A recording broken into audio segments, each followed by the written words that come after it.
नमस्कार दोस्तों, the knowledge में आपका स्वागत है। मैं हूँ हितेश गिरी गोसाई और आज हम बात करेंगे उस महायुद्ध की जिसकी घटनाओं ने दुनिया के हर पहलू को बदल के रख दिया, जो इतिहास का एक कलंक है और खुद अपने आप में एक इतिहास है, जिसके बारे में जानने के लिए दुनिया का हर इंसान उत्सुक रहता है। जी हाँ, आज हम बात करेंगे दूसरे विश्व युद्ध की। दूसरे विश्व युद्ध को ग्लोबल वॉर या टोटल वॉर भी कहा जाता है। ग्लोबल या टोटल वॉर इसलिए क्योंकि इस विश्व युद्ध में सिर्फ सैनिक ही नहीं बल्कि देश के आम आदमी भी शामिल थे। जब पहले वॉर होती थी तो सेनाएं आपस में लड़ती थी, लेकिन इस विश्व युद्ध में सामान्य जनता को भी टारगेट किया गया था। किसी भी देश ने अपने दुश्मन देशों में घुसकर आम जनता पर गोले बरसाए थे, उन पर बॉम्ब फेंके थे और उन पर मिसाइलें दागी थी। इसलिए इस विश्व युद्ध में कोई भी इंसान ऐसा नहीं था जिस पर जान का खतरा ना हो। इसी कारण इसे टोटल वॉर या ग्लोबल वॉर भी कहा जाता है। ये युद्ध 1939 से लेकर 1945 तक चला था और इस युद्ध में दो मेन पावर थे।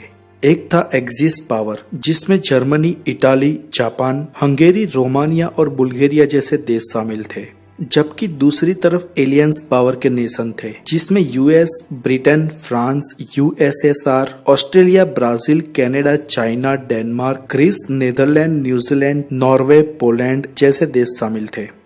यहाँ पर याद रहे कि इटली पहले विश्व युद्ध में एलियंस पावर में था, जबकि वह दूसरे विश्व युद्ध में एक्सिस पावर में शामिल हो गया था।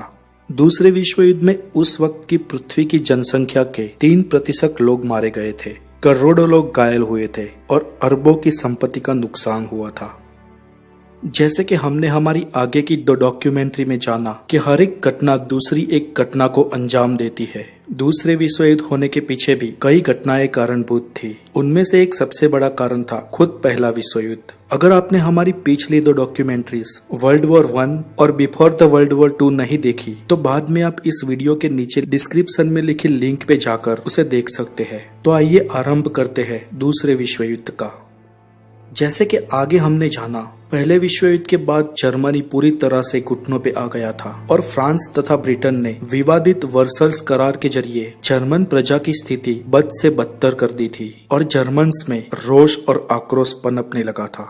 उन प्रजाजनों में से एक था एडोल्फ हिटलर, जिसने नाजी के जरिए जर्मनी की सत्ता हासिल की और दुश्मन देशों से बदला लेने का प्लान बनाया। हिटलर ने दुश्मन देशों के द्वारा हथियाए हुए जर्मन प्रदेशों को एक एक कर वापस ले लिया और आखिरकार जर्मनी का सबसे बड़ा भूभाग जो पोलैंड में था उस पर भी आक्रमण कर उसे ले लिया गया। मगर हिटलर इतने से संतोष मानने वाला नहीं था और अब वह दुश्मन देशों को अपने ताबे में करना चाहता था, जिसके लिए उसने पोलैंड देश पर हमला कर दिया। दिन था 1 सितंबर 1939, समय सुबह के 4:45 और ये था दूसरे विश्व युद्ध का आरंभ। 1 सितंबर की सुबह 4:45 पर जर्मनी ने जिस महायुद्ध का आरंभ किया, उसके कुछ ही घंटों में लगभग 15 लाख जर्मन नाजी सैनिक पोलैंड के अंदर घुस गए और महज 1 महीना होते होते तो पूरे पोलैंड देश को जीत लिया। पोलैंड पे हमला होने के हालात में मदद का वायदा देने वाले फ्रांस और ब्रिटेन भी इन हालात में कुछ न कर सके। पोलैंड को जीतने के बाद लगभग 6 महीने तक हिटलर शांत रहा। उसने कोई भी प्रतिक्रिया की नहीं, लेकिन उसका अगला टारगेट फ्रांस और ब्रिटेन थे, क्योंकि यही वो देश थे जो जर्मनी की दयनीय स्थिति के लिए जवाबदार थे और वर्सल्स करार के नायक। दूसरे विश्व युद्ध में हिटलर जर्मन सत्ता को पूरे यूरोप में फैलाना चाहता था और वैसी ही सोच रखने वाला एक और तानाशाह इटली में पैदा हो गया था, जो था मुसोलिनी। मुसोलिनी इटालियन सत्ता फिर से यूरोप में खड़ी करना चाहता था और रोमन राज्य जैसी हुकूमत वापस लाना चाहता था। वहां तीसरी ओर पूर्व में जापान लड़ रहा था। जापान एशिया में अपनी हुकूमत बनाना चाहता था और पूर्व तथा दक्षिण एशिया के देशों को जीतकर उन पर अपनी हुकूमत कायम करना चाहता था। तो इस तरह साम्राज्यवादी नीतियों को ध्यान में रख ये 3 देश विश्व युद्ध लड़ रहे थे। अब हिटलर बहुत ज्यादा ही महत्वाकांक्षी बन चुका था। वो सभी देशों पर जर्मन राज लाना चाहता था। फ्रांस और ब्रिटेन पे हमला करने के लिए उसे और ज्यादा शस्त्रों की और डिफेंस पावर की जरूरत थी, इसलिए उसने फिलहाल वो हमला स्थगित रखा और उत्तरी यूरोप के एक स्कैंडिनेवियन देश नॉर्वे पर हमला कर दिया। 9 अप्रैल 1940 के दिन लगभग 15,000 सैनिक, 1,000 फाइटर प्लेन और 28 सबमरीन्स को भेजकर नॉर्वे को जीत लिया और नॉर्वे और जर्मनी के बीच पड़ने वाले देश डेनमार्क को भी अपने ताबे में कर लिया। इतना ही नहीं, कुछ ही महीनों में तो नीदरलैंड, लग्जमबर्ग और बेल्जियम तीनों देशों पर बारी बारी हमला कर जर्मनी में विलीन कर दिया। 1940 का जून महीना आते आते हिटलर को लगा कि अब उसके पास डिफेंस पावर के लिए उत्पादित शस्त्र पर्याप्त मात्रा में जमा हो गए हैं। इसलिए 5 जून 1940 को हिटलर ने लगभग 15 लाख नाजी सैनिकों को भेजकर फ्रांस पर आक्रमण कर दिया। उस समय फ्रांस के पास 8 लाख सैनिक थे, लेकिन उसके सामने 15 लाख नाजी सैनिक, 2000 टैंक्स और 1500 फाइटर प्लेन थे, जिसको उस वक्त हरा पाना फ्रांस के बस में नहीं था। और महज 15 दिन होते होते तो फ्रांस का काम तमाम कर दिया। फ्रांस और ब्रिटेन ने मिलकर जर्मनी को नीचा दिखाने में कोई कसर नहीं छोड़ी थी। वो दिन आज भी हिटलर भूला नहीं था। यहाँ पर इतिहास ने अपने आप को फिर दोहराया। हिटलर ने फ्रांस के वही कैंपिंग के जंगल में वही ट्रेन बुलवाई जिसमें लगभग 21 साल पहले फ्रांस और ब्रिटेन ने जर्मन सरकार से शरणागति पत्र पर दस्तखत करवाए थे। हिटलर ने आज इतने सालों बाद फिर से कैंपिंग के जंगलों में ट्रेन में बैठकर फ्रांस को शरणागति पत्र पर दस्तखत करवाए। अब स्थिति ये थी कि जर्मन सेना लगभग पूरे यूरोप को अपने ताबे में ले चुकी थी। बस अब सिर्फ एक ही देश बाकी था जो उनके सामने झुका नहीं था, वो था द ग्रेट ब्रिटेन। हालांकि ब्रिटेन चारों ओर समुद्र से घिरा देश है, इसलिए अब तक वो अभेद रह गया। लेकिन 1940 में हिटलर ने समुद्री मार्ग से ब्रिटेन पर हमला करने की ठान ली, लेकिन उसके इस विचार में बाधा रूप बना उसका सेना अध्यक्ष। हिटलर के सेना अध्यक्ष ने उस वक्त ये कहकर युद्ध को टाल दिया कि ब्रिटेन की वायुसेना बहुत मजबूत है और वो लोग हम पे समुद्र में हवाई हमला कर सकते हैं। इसलिए हिटलर ने कुछ समय प्रतीक्षा की और अपनी वायुसेना को और मजबूत बना लिया, ताकि जब वो ब्रिटेन पर हमला करे तो जर्मन वायुसेना उस पर काउंटर अटैक कर सके। और कुछ ही महीनों बाद जर्मनी और ब्रिटेन के बीच घमासान युद्ध हुआ, जिसे बैटल ऑफ ब्रिटेन भी कहा जाता है। इस युद्ध में ब्रिटेन के 1000 और जर्मनी के लगभग 1800 फाइटर प्लेन निस्तनाबूद हो गए। महीनों तक चले बैटल ऑफ ब्रिटेन के बाद हिटलर का धैर्य टूट गया। हालांकि आधे से ज्यादा यूरोप पर जर्मनी की हुकूमत थी और कुछ समय और हिटलर ये युद्ध जारी रखता तो ब्रिटेन को आज नहीं तो कल हारना ही पड़ता। लेकिन कूटनीति में हिटलर इतना अच्छा नहीं था जितना वो राजनीति में था, और वो न करने वाली 3 बड़ी गलतियां कर बैठा। उसकी सबसे बड़ी एक भूल तो ये थी कि उसने ब्रिटेन के साथ युद्ध को स्थगित कर दिया और ब्रिटेन को बाद में हराने की सोचने के बाद वो फिलहाल यूरोप के अन्य देशों पर हुकूमत करने की सोचने लगा। हिटलर की दूसरी और सबसे बड़ी अक्षम्य गलती ये थी कि उसने रशिया के साथ बिना कोई कारण ही युद्ध छेड़ दिया। रशिया के साथ युद्ध करने के लिए हिटलर ने 30 लाख सैनिक, 7000 टैंक्स और 4000 फाइटर प्लेन रवाना किए। उस समय जर्मन नाजी सैनिकों ने रशिया में घुस की, लेकिन बाद में वो रशियन सैनिकों के सामने और रशिया के ठंड मौसम के सामने नहीं टिक पाए और लगभग 9 लाख नाजी सैनिक मारे गए। और रशियन सैनिक जर्मन नाजी सैनिकों को खदेड़ते हुए जर्मनी की बॉर्डर तक आ गए।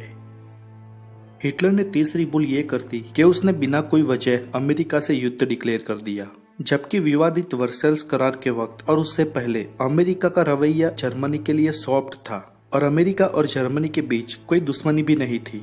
जापान ने 7 दिसंबर 1941 के दिन अमेरिका के पर्ल हार्बर पर हमला किया। उसके 4 ही दिन बाद हिटलर ने अमेरिका के साथ युद्ध की घोषणा कर दी। हिटलर ने शायद ये सोचा होगा कि अग्नि एशिया में जापान ब्रिटेन के सामने लड़ रहा है, जो जर्मनी का दुश्मन था, इसलिए दुश्मन का दुश्मन दोस्त हुआ और अब जापान ने अमेरिका पर हमला कर दिया। इस वजह से दोस्त का दुश्मन दुश्मन हुआ। शायद इन समीकरणों के चलते हड़बड़ी में हिटलर ने अमेरिका के साथ युद्ध डिक्लेयर कर दिया, लेकिन इसके परिणाम जर्मनी और हिटलर के लिए बहुत घातक साबित हुए। 6 जून 1944 के दिन अमेरिका, ब्रिटेन और दूसरे मित्र राष्ट्रों की सेना यूरोप में घुस गई और जर्मनी पर हमला कर दिया, जिसमें कई नाजी सैनिक मारे गए और वर्सल्स करार में हुए अत्याचार का बदला लेने वाला जर्मनी फिर से घुटनों पर आ गया। इधर 1943 में जर्मनी का खात्मा बुलाने से पहले ही इटली को अपने कब्जे में कर लिया और मुसोलिनी को हिरासत में ले लिया। महीनों तक चले संग्राम में जर्मनी की पीछेहट हुई थी, क्योंकि एक और पश्चिम की तरफ से अमेरिका, ब्रिटेन और मित्र राष्ट्रों की सेनाएं जर्मनी पर हल्ला बोल रही थी, जबकि दूसरी ओर पूर्व की तरफ रशिया की सेना राजधानी बर्लिन की ओर बढ़ रही थी। इन हालात में अब जर्मनी की हार और तानाशाह हिटलर का अंत निश्चित था। हिटलर के अपने अंतिम दिन बर्लिन के सचिवालय के नीचे बने फ्यूरर बंकर कहे जाने वाले अपने आवास स्थान में गुजारे। फ्यूरर नाम की ये बंकर थी तो बहुत मजबूत, लेकिन बर्लिन पर हो रहे तोप के गोलों ने बंकर की नींव और उसकी छत को हिला दिया था। हिटलर को अब अपना अंत करीब लग रहा था। उसने कुछ सर्वोच्च नाजी अफसरों को और अपने करीबी लोगों को बुलाया, जिनमें उस वक्त उसके साथ 26 लश्करी अफसर और 31 चौकीदार थे। रशियन का जो रिपोर्ट दस्तावेजों में दर्ज है, उस रिपोर्ट के अनुसार हिटलर ने अपने करीबी लोगों से कहा कि मुझे किसी भी हाल में दुश्मनों के हाथ पकड़े नहीं जाना है। वो एक एक अफसरों को मिला, लेकिन ज्यादा कुछ बातचीत नहीं की। अब सब समझ गए थे कि आगे क्या होने वाला है। दूसरे दिन थी तारीख 30 अप्रैल 1945। हिटलर के जीवन का ये आखिरी दिन था। दोपहर को ईवा ब्राउन के साथ उसने लंच किया। लगभग 2 बजे के बाद भोजन समाप्त करते हुए वो दोनों एक कमरे में गए, जिसके बाहर एक चौकीदार स्टैंड अप पोजीशन में पहरा दे रहा था। कुछ समय बाद बंकर के उस कमरे में ईवा ब्राउन ने साइनाइड की गोली खा ली और हिटलर ने वॉल्थर ब्रांड की अपनी ऑटोमेटिक पिस्तौल से खुद को गोली मारकर आत्महत्या कर दी, और इसी के साथ तानाशाह हिटलर के चैप्टर का अंत हो गया। हालांकि हिटलर की मौत के बारे में ये सर्वमान्य रिपोर्ट के अनुसार घटित हुई घटनाओं का ब्यौरा है, लेकिन हिटलर की मौत को आज भी एक मिस्ट्री माना जाता है और उसके विषय में कई अलग अलग रिपोर्ट अलग अलग घटनाओं का जिक्र करती है। सच्चाई आखिर जो भी हो, लेकिन उस वक्त हिटलर का अंत हो गया था और जर्मनी की पराजय। इधर हिटलर की मौत और जर्मनी की हार के बाद यूरोप में तो लगभग दूसरा विश्व युद्ध खत्म हो गया, लेकिन एशिया में जापान अभी भी युद्ध लड़ रहा था। जापान ने मित्र देशों के नाक में दम कर रखा था। उसने अमेरिका का भी काफी नुकसान किया और कई अमेरिकन तथा चाइनीज टापुओं को जीत लिया। जापान उस वक्त इतना फॉर्म में चल रहा था कि वो हार मानने के लिए तैयार नहीं था, और यहाँ पर मित्र देश उसे हराकर किसी भी तरह युद्ध को खत्म करना चाहते थे। इसलिए अमेरिका ने 6 अगस्त और 9 अगस्त 1945 2 दिन एक एक करके जापान के हिरोशिमा और नागासाकी पर एटॉमिक बॉम्ब से हमला किया, जिसमें हजारों जापानी निर्दोष लोग मारे गए और उसके साथ ही दूसरे विश्व युद्ध का अंत हो गया। लेकिन यहाँ पर सवाल ये है कि अमेरिका कई और तरीकों से भी जापान पे हमला कर उसे कंट्रोल में कर सकता था, तो आखिर इतने भयानक एटॉमिक हमला करने की जरूरत क्या थी? इसके ऊपर अमेरिका की भी अपनी सफाई है, अपने जवाब है। खैर, दूसरे विश्व युद्ध का अंत चाहे जैसे भी हुआ, बहुत ही बुरा हुआ। इतने खतरनाक युद्धों के बाद आखिरकार दुनिया को कुछ प्राप्त नहीं हुआ। इस विश्व युद्ध के बाद अमेरिका और यूएसएसआर का ठंडा विग्रह शुरू हुआ।